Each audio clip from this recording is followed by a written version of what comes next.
안녕하십니까. 국민건강주치 가정의학과 전문의 이승남 원장입니다. 오늘은 물과 알레르기성 비염에 대해서 말씀드리겠습니다. 솔직한 얘기로 제가 처음에 개업할 때가 1982년 정도가 이제 의사 면허증을 땄는데, 개업이 아니고, 그때만 하더라도 비염이라든지 아토피라든지 천식이라든지 이런 병이 많지가 않았어요. 특히 아토피나 비염은 그렇게 많지 않았고요. 근데 굉장히 요새는 그 아토피 비염 같은 경우에는 솔직한 얘기로 한 세 집 걸로 하나? 집안에 한 명씩 꼭 있게 마련입니다. 그 이유는 뭐냐? 그만큼 환경이 굉장히 나빠진 게 원인이 되고요.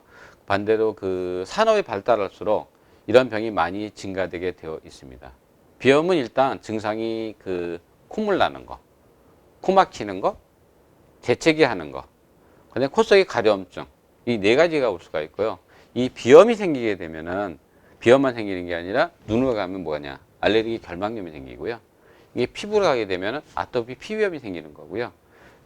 기관지로 가게 되면 바로 알레르기 천식이 생기기 때문에 이 네 가지는 사춘간이라고 할 수가 있습니다.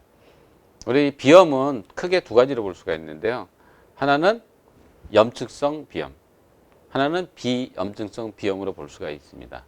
염증성 비염은 여러분이 잘 알고 있는 감기 같은 바이러스가 들어와서 여기에서 염증이 이렇게 생기는 걸 갖다가 염증성 비염이라고 얘기하고요. 비염증성 비염은 좀 아까 제가 말씀드린 바로 알레르기성 비염, 즉 자기가 자기를 공격하는 바로 알레르기성 비염을 갖다가 비염증성 비염이라고 할 수 있습니다. 이 알레르기성 비염 같은 경우에는 원인이 굉장히 많은데요. 첫 번째 같은 경우에는 뭐냐? 유발물질이라고 있어요. 여러분들이 잘 알다시피 어떤 사람은 돼지고기를 먹어도 괜찮은데 어떤 사람은 돼지고기 먹으면 두드러기 돋고 어떤 사람은 닭고기 먹으면 두드러기 돋고 이런 게 바로 뭐라고 그러냐? 두드러기를 일으키는 항원이라고 그래서 우리가 알러진이라고 부릅니다. 바로 이 알레르기 비염을 일으키는 것은 첫 번째가 그 유발인자라고 하는 알러젠이 있는 경우가 꽤 많습니다. 가장 대표적인 게 뭐냐? 바로 먼지, 그 다음에 찐득이, 그 다음에 개나 고양이 털 같은 거, 그 다음에 땅콩이라든지, 그 다음에 우유, 계란, 그 다음에 밀가루 음식, 그 다음에 나무나 풀 같은 거, 이렇게 굉장히 종류가 많기 때문에 일단은 가장 중요한 이 유발인자를 찾는 게 가장 중요합니다. 이것은 여러분들이 혈액 검사를 통해서 바로 음식에 대한 유발인자 62가지 하고요. 우리 공부 중에 떠다니는 걸 갖다 인할란트라고 하거든요. 그거에 대한 62가지를 찾을 수가 있고요.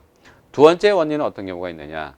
바로 미네랄이라고 했어요. 우리 몸에 미네랄 30가지가 있는데 그 미네랄 중에서도 구리가 중독이 된다든지 아연이 부족하게 되면 또 잘 생길 수가 있고요. 세 번째는 요새 황사 굉장히 많죠. 미세먼지도 무지하게 많죠.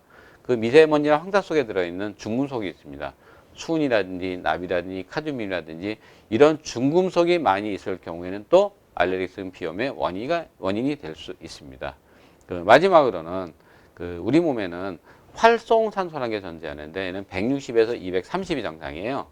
이 정도까지만 있게 되면은 얘가 바로 우리 몸에 들어오는 바이러스라든지 세균이라든지 나쁜 물질을 갖다가 죽여버리는데 얘가 230 이상이 나게 되면은 우리 몸을 해치게 되어 있습니다. 그래서 과도한 활성산소가 많게 되면 또 비염이 잘 생길 수가 있고요.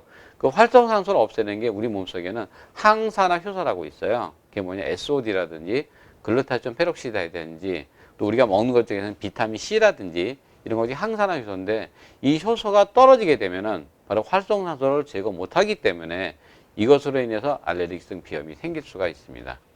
알레르기 비였으면 콧물, 재채기, 코막힘이 문제가 아니라 그것으로 인해서 생기는 합병증이 문제가 됩니다. 즉 여기가 막혀서 코를 자꾸 풀게 되면 코가 얼리 들어가죠. 귀로 들어가기 때문에 중이염이 생길 수가 있고요.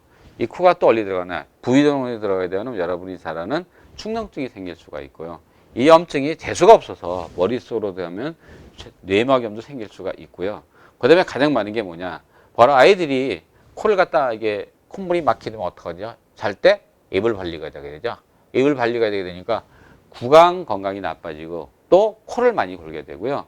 또 코를 많이 골게 되면 아이가 집중력이 떨어지면서 키 성장 장애가 올 수가 있습니다. 따라서 비염으로 그치는 게 아니라 아이 성장 장애뿐만 아니라 집중력이 떨어지기 때문에 공부도 못하기 때문에 그만큼 큰 문제라고 할 수가 있습니다. 근데 중요한 게 코에서 뭐 나오죠? 콧물 나오죠. 눈에서 뭐 나오죠? 눈물 나오죠. 입에서 침 나오죠. 그 속에는 여러분들이 모르지만은 그 우리 몸에서 들어오는 세균을 방해해주는 면역 물질 이뮤노글로불린 A라는 항체가 있습니다.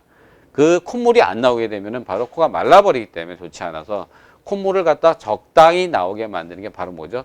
수분입니다. 그래서 여러분들이 가장 중요한 것은 수분 공부를 갖다가 충분히 하시는 게 중요하고요.